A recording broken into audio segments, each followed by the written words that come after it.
മെഴുകുതിരി കത്തിച്ചിട്ട് നമുക്ക് എന്തുവാണ് നടക്കുമോ നടക്കൂലേ എന്നൊക്കെ നോക്കുന്നതാണ്.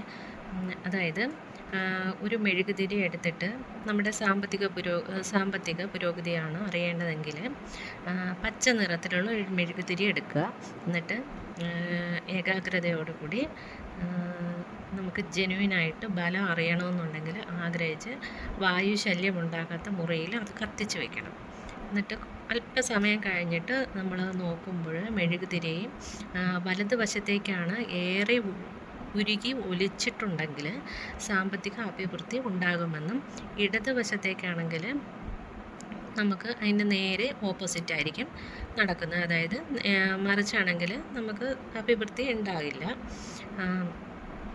പിന്നെ ഇതേ രീതിയിൽ തന്നെ നമുക്ക് ബിസിനസ്സിനും പിന്നെ ലവ് അഫെയർസ് ഉണ്ടെങ്കിൽ അതിനുമൊക്കെ ഉപയോഗിക്കാം. ബിസിനസ്സിനാണെങ്കിൽ മഞ്ഞ മെഴുകുതിരിയും പിന്നെ പ്രേമകാര്യങ്ങളൊക്കെ ആണെന്നുണ്ടെങ്കിൽ ചുവന്ന മെഴുകുതിരിയുമാണ് ഉപയോഗിക്കേണ്ടത്.